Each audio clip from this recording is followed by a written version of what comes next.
Happy birthday, Oliver Moore. A Gordie Howe hat trick, despite the fact that he got his ass absolutely handed to him. We can ignore that. What a game. Hawks win 4-3 in Carolina on the first half of a back-to-back. They're at home tomorrow. They beat Carolina tonight in Carolina. It was a I don't even really know how to describe this game. It was so back and forth. It was just action packed. I mean, it was from an entertainment standpoint, it was a great, great game. There's a lot to get into with this one. Welcome back to the Blackhawks Conversation post-game show. My name is Ryan McGregor. If you're new here, I make post-game shows, in-depth analysis post-game shows after every single Chicago Blackhawks game, win or lose. Thank God this one's a win. So if you're interested in seeing that, be sure to hit subscribe, like, and if you have any Blackhawks fans in your life, tell them about the show. It would really help out a lot. Anyway, what a game. A 4-3 victory in Carolina.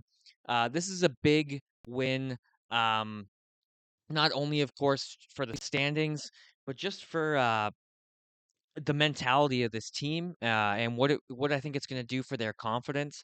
Um, Couple things to get out of the way. Obviously, it's Frank Nazar's first game back. Finally, he's back. He had the half fishbowl on throughout the game, but he's back. Although it comes at a price. Dickinson is out due to illness. I thought this flu was gone. I thought it was gone. Apparently not. Now Dickinson is ill. I swear to God, if he gets anyone else sick, this guy already can't stay healthy himself. So of course now he has to get the flu later than everyone else, but he still has to get it. And Teravainen is still out with his upper body injury. Sorry. Although he did practice yesterday, he didn't come on the trip, but he did practice yesterday. In a non-contact jersey. He went out before the actual practice started, so he didn't practice with the team, but he was on the ice shooting and messing around. So that's good to see. Hopefully, we'll have him back. And like I've mentioned before, what's going to happen with the extra forward when Teravainen's back? That's going to be interesting. Anyway, let's get to this game. What a great, great game. First period, I mean, the Hawks were just dominated in the first period. Let's be honest. The Hawks were absolutely dominated. Um, the first maybe 5 minutes, I actually liked what I saw out of the Blackhawks offensively. They weren't able to get shots on net. I mean, Carolina's just so good at um, suppressing shots and blocking shots and just making it hard for you to shoot. Excuse me. Uh, and then it just kind of went downhill from there. So sloppy in their own end. They were outshot 13-4. I mean, 4 shots in the first period is just unacceptable. Um, some positives though from this first period were the first goal was huge. That Mikheyev goal, that shorthanded goal. I mean, credit to Mikheyev to get the stick in the lane, chase down the puck. He bobbles it, but he still goes to the net, gets a shot, goes to the net after his own shot, chases down his own rebound and puts it home. Um, I've said it before. I said it again tonight, and I will say it again. You have to re-sign Ilya Mikheyev. He's not someone I want gone at the deadline. It's Dickinson, Murphy, Grizzlick, maybe Foligno, although just because he's the captain, I'd rather hold on to him.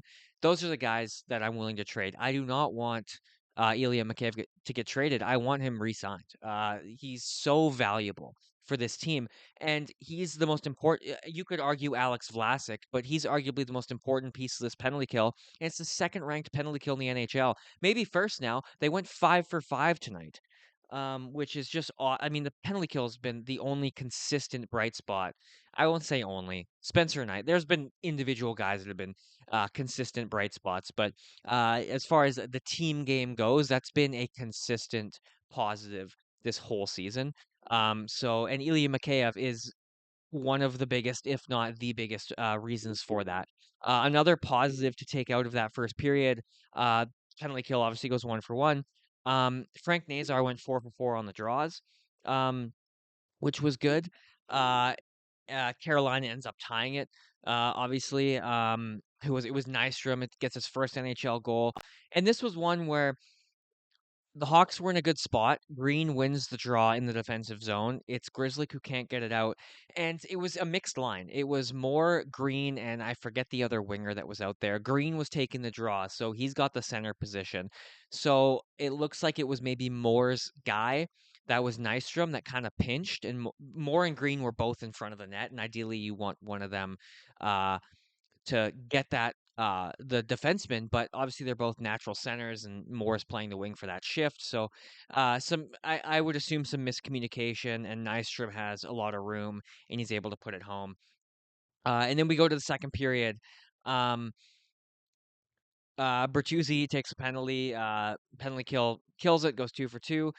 They started showing flashes. Blashill started putting out the Nazar Burakovsky Bedard line.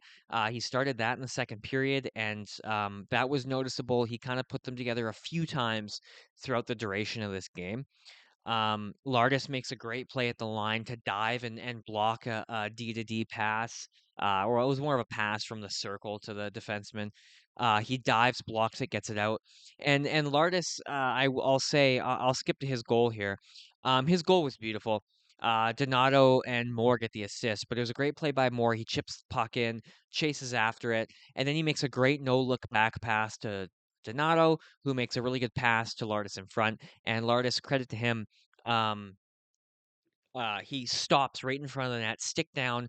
He's expecting the pass. He gets it. He knows where to put it. He puts it home. He's just a natural, pure goal scorer, and there's a reason why he scored 71 goals last year. But he had a really good night all around. Um, really good two-way game. I mentioned the diving play there to break up you could call it a D to D pass, I suppose, across the blue line to get it out. But he had a lot of really good defensive plays. He was back checking hard.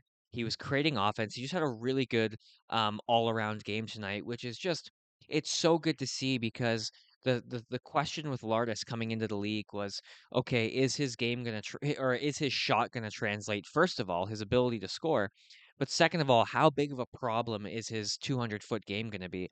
And so far, we're seeing his shot has translated no problem. He's learning how to score in the NHL, and his two-way game looks just fine. I mean, he's not going to win any Selkies in his career, but for what we expected out of Nick Lardis, I'm so happy with his two-way game, and his physicality is something that has really, really impressed me. So Nick Lardis had a great game tonight. Jordan Staal ties it, makes it 2-2. Now this one, let's get into Artem Levshinov. He did not have a good night. It's crazy with him. One post game, I'm praising him and saying he's the next number one defenseman and he's having an amazing season, or he had an amazing night. And the next night, I'm saying this guy was awful. I think he got benched for a few shifts in the third period. It sure looked like it. But anyway, this goal is what kind of started it for me. It was a 2-2 goal, the Jordan Staal goal. The Hawks have the puck in the offensive zone. Kaiser pinches along the left wall. He pinches down low to try to keep the play alive. Bedard covers for him. So now you got Bedard and Levshinov at the point. Kaiser loses the battle. So he's caught. But you still have Bedard and Levshinov back. And now Levshinov pinches after Kaiser already pinches and loses the battle. Now you have Levshinov pinching to try to win the next board battle to keep the play alive. Levshinov loses that board battle, so now both your defensemen are caught. Bedard's the only guy back. He's a forward. He does what he can. He gets in the lane, but Jordan Staal, it's one on one with Spencer Knight. He rips it upstairs. It was a nice shot by Jordan Staal. I'll credit him for that for sure. It was a nice shot.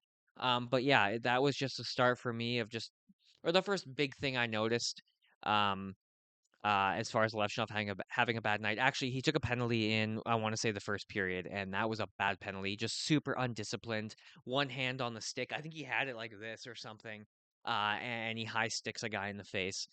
So it's just not a good night for Levshinov at all. Like I said, I think he got benched for a few shifts in the third.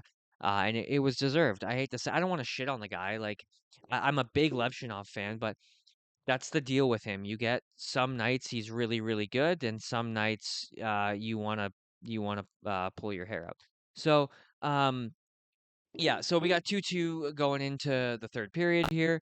Um uh let's see here. So I'm trying to take notes during the game. So I take notes during the games like to help me with this post game show. And since this is my first year doing it, I'm still kind of trying to get the hang of it. So forgive me if I pause to look at my notes here. Um Slaggert had a lot of really good chances tonight. Um, I'm see what I mean. I'm new to this. I'm looking at last game's post. What the hell's wrong with me tonight? I'm looking at last game's post game notes. And I'm like, I could have sworn I wrote Slaggert had good chances last game. Oh my god, I apologize, everyone. Okay, third period. we get a penalty again right away. Sorry, we start the period on the power play. What is going on? We start the period with 40 seconds to go on the power play. And then Levshunov has a brutal turnover on the power play. Another bad play leading to a big save from Spencer Knight. In the third period is where I actually thought they came out really aggressive. So to put it in perspective, they were being outshot to 25 to 12 in the second period. Um, so that was the domination after the first 40, and then by the end of the game, it was 39 to 21. They came out better in the third. Um, they were more aggressive. Vlasic takes another penalty, another trip. It's the fifth penalty of the night. Um, sometimes when you take five penalties, they're bad calls or they're, you know, justifiable penalties in the sense that they save what would be almost a sure goal, a breakaway, an open net. Um, there wasn't really any of that tonight. Uh, Levshinov's high sticking call I went over, undisciplined, stupid penalty. Burakovsky, or not Burakovsky, my apologies. Bertuzzi, same thing. High sticking penalty where he wasn't even looking at his stick, it was in one hand. And then you have this tripping call on Vlasic. You can argue it saved a 2-on-1, but I think he could have got back. They were near the Carolina blue line. Not a good penalty. Um, yeah, and then near the end of the third, um, you have uh, two really good chances for Moore and Nazar to break the tie, and they can't do it. But before that, Murphy scored to make it 3-2. I apologize again. I don't know what it is. I'm all over the place with this post game. Just bear with me here. Um, Connor Murphy, his second goal of the season, his second goal of the month, makes it 3-2, and it was a beauty. That's probably, I haven't seen all of Connor Murphy's goals. That's probably the nicest goal he's scored in the NHL. And credit to Tyler Bertuzzi, he has the puck on the half wall. Super good patience and puck protection. And he slides a pass across the zone to the other side to Connor Murphy, who kind of receives it. He has to turn and receive it kind of behind him. Takes the puck, silky hands, stick handles in front of Anderson and wraps it around him, gets down on one knee, fist pump celebration. Not the normal Connor Murphy highlight you're going to see, but it was a beauty to make it 3-2. But unfortunately, 42 seconds later, Blake ties it at 3-3. Stankoven wrap around. Kaiser can't tie up Blake's stick, taps it home. Um, so we're tied going into overtime. Overtime was mostly Chicago. They had a lot of good looks, and I feel like I don't know the actual numbers off the top of my head, but I feel like it was mostly Chicago.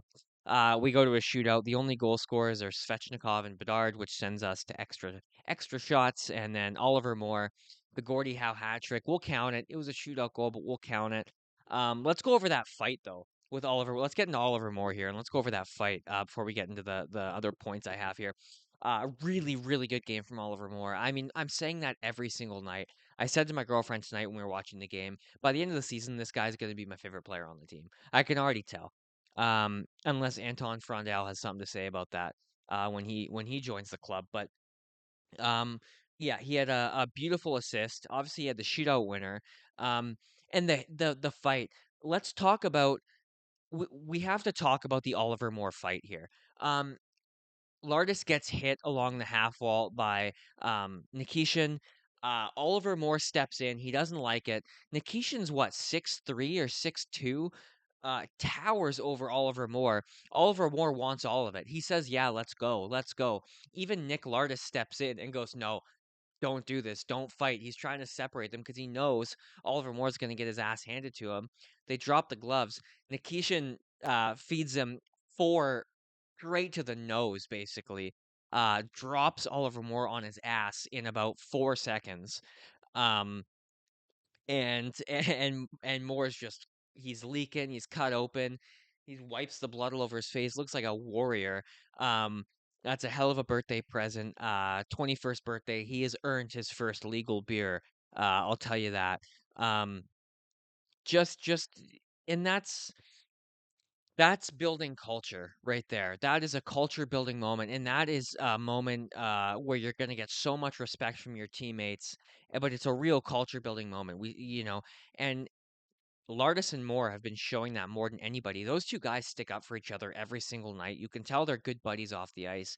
They're great together on the ice. You can tell they truly care about each other because every time one of them gets hit, the other one's stepping right in. And it showed tonight. It doesn't matter the size. Oliver Moore was happy to get his ass handed to him to stick up for Nick Lardis, and that is a culture right there, and a culture that has slowly been built into this team this season. Huge credit to Jeff Blashill for that.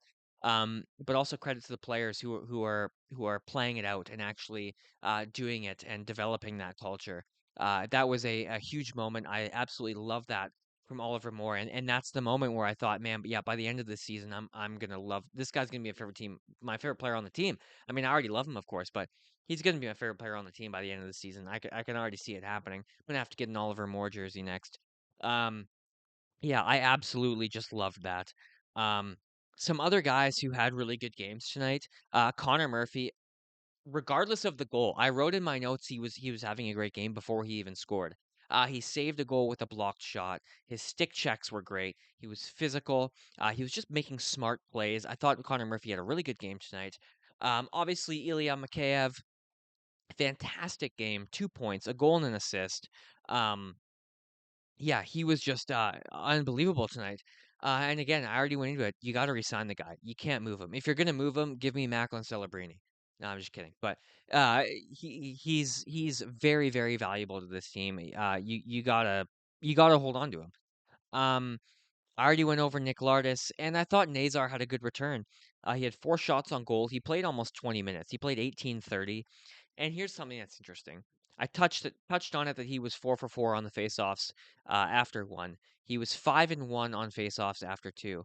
And by the end of the game, he was 66% on the dot. In a game where the Hawks got out face-offed, if you can call it that, 39-21. He was the only guy on the Blackhawks that had over 50% on the dot. Someone was 50%. I believe it was Donato.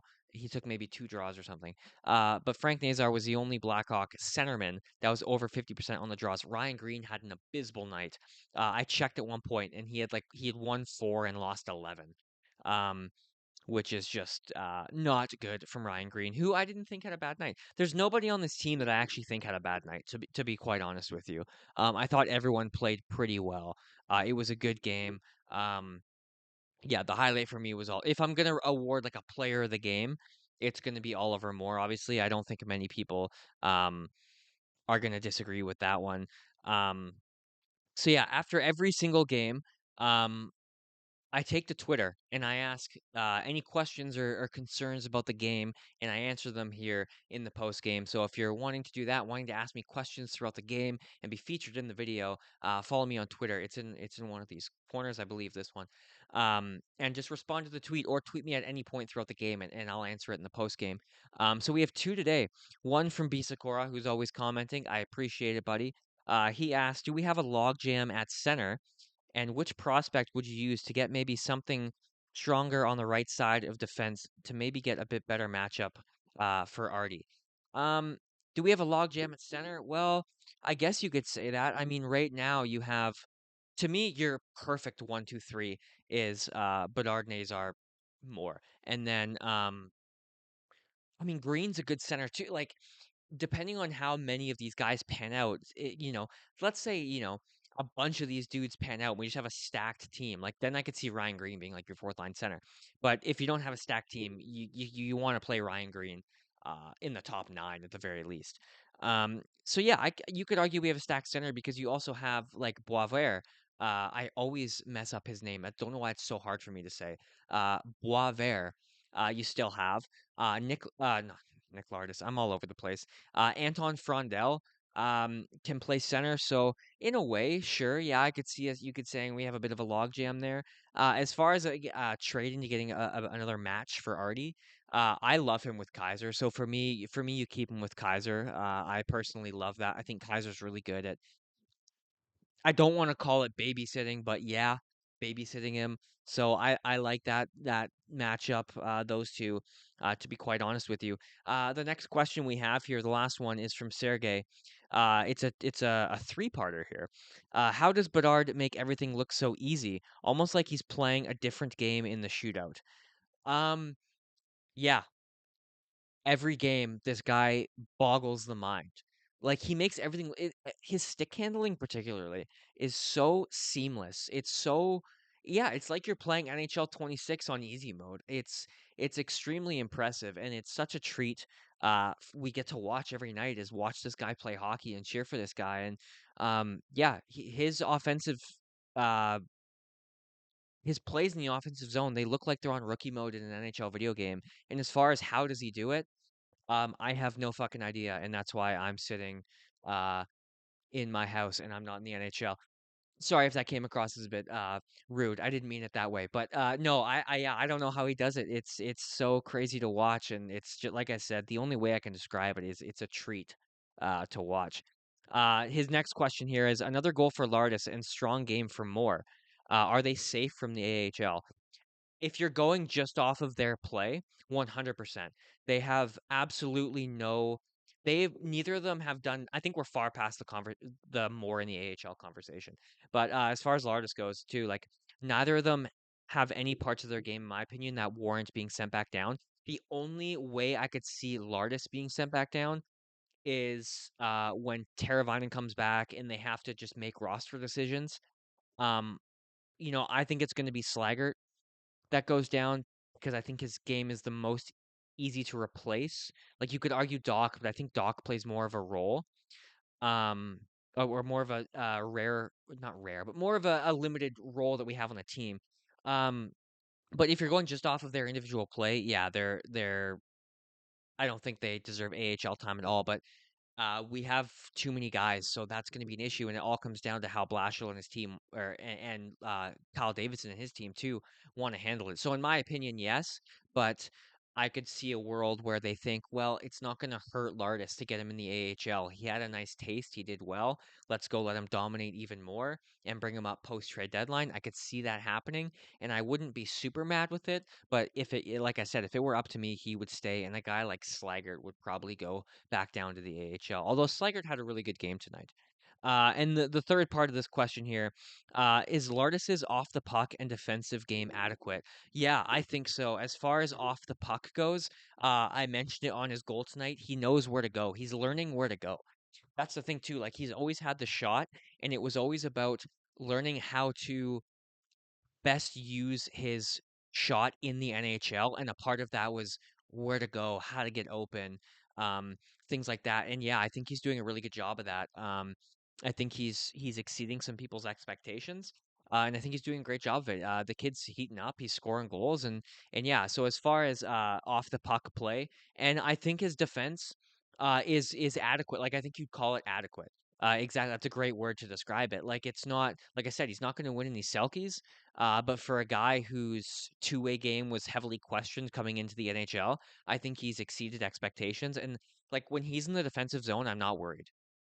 There's been guys in the past Connor Bedard in his first couple seasons in the NHL. In the defensive zone, he gets hemmed. I'm a little worried. I'm not worried with Nick Lardis. Now, I don't expect him to, be a penalty killer and save the day in a when we're hemmed in. But I don't think he's going to cost us many goals either being in there. I mentioned it also earlier. He had that great diving play. Um, yeah, those are the questions. Thank you guys for asking. My camera battery is about to die, so I am going to wrap this one up. Like I said, if you're new here, I'm here after every single Chicago Blackhawks game doing a post-game show, so be sure to subscribe so you don't miss one. Please comment and let me know what you thought of this game. So much happened. I feel like I missed some things. I want to know what you guys thought. This show is also available on Apple Podcasts. If you don't want to look at this face and you just want to hear what I have to say, go follow it over there. Leave 5 stars. It would mean a lot. And if you have any friends that are Blackhawks fans, please send them this show. It would mean a ton to me, and it would help grow this community of Hawks fans that we have here. So that is all from me. Game tomorrow against Tampa. I'll be here after that. Go Hawks. I'll see you in the next one.